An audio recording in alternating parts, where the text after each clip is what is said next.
أولا السلام عليكم ورحمة الله وبركاته جايز ولكن آدم نور حسن وحتى سوراتين كانال كان مقال براشان إن شاء الله ما تبرامج كان أديالين وحنكون براندونا شركة واتساب waxay soo kordhisay adeeg cusub ee soo kordhisay waad u jeedin WhatsApp kay markaan soo furay wuxuu weydiinayaa two steps verification pin ay weydiinayaa waxaad ku xiran kartaa WhatsApp kaada extra security aad ku xiran kartaa ama security dheeraad aad ku xiran kartaa WhatsApp kaada markaad xirtid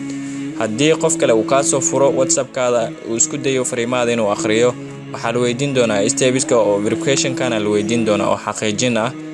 marka haddii telefonkaada uu leeyahay fingerprint waxaad ku xiran kartaa fingerprint aad ku xiran kartaa haddii uusan telefonkaada fingerprint uusan lahayn tusaale ahaan midkayga oo kale waxaad ku xiran kartaa verification kana aad ku xiran kartaa gooreen waxa laga baahan yahay Play Store ka soo fur WhatsApp kaada waxaad ka dhigtaa update aad ka dhigaysaa last update ka ayaad ku shubanaysaa kadib inta markaa sameeysid waxaad soo furaysaa telefonkaada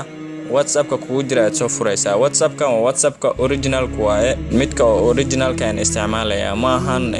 GB ama golden ma ahan kadib WhatsApp ka markaad soo furtid waxaad soo furaysaa si aad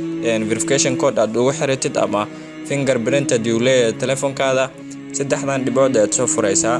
kadib waxaad ka dooranaysaa settings aad ka dooranaysaa sidoo kale waxaad ku dhufanaysaa account aad ku dhufanaysaa account markaad ka dooratid anaad telefonkayga ma lahan fingerprint marka waxaan ku xiran karaa two steps verification kana aan ku xiran karaa kadib two steps verification ka markaad ka dooratid si tan ay ku soo muujin doonaa ani hore aan ugu xirtay tusaale ahaan waxaan ku dhufanayaa change pin aan ku dhufanayaa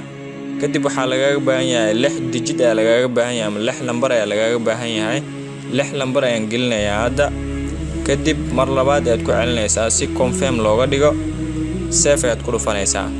marka haddii aad u baahan tahay sidoo kale waxaad ku xiran kartaa haddii aad tusaale ahaan verification ka lambarka aad ku xirtay uu ka dhumo sidoo kale email aad ku xiran kartaa qaybtan hoose janji email meesha ku qoran tahay marka email kaasna wuxuu faa'iido u yahay haddii aad ilowdid verification ka ama waxyaabo aad ku xirtay lambariska aad ku xirtay haddii aad ilowdid waxay kugu soo diri doonaan Gmail ka ay kugu soo diri doonaan marka Gmail kan uu faa'iido u leeyahay marka guys WhatsApp kan update ka dhigta intaana lagu soo kordhiyay WhatsApp na walaalkiin Adam Nuur Xasan oo idin leeyahay assalamu alaykum wa rahmatullahi wa barakatuh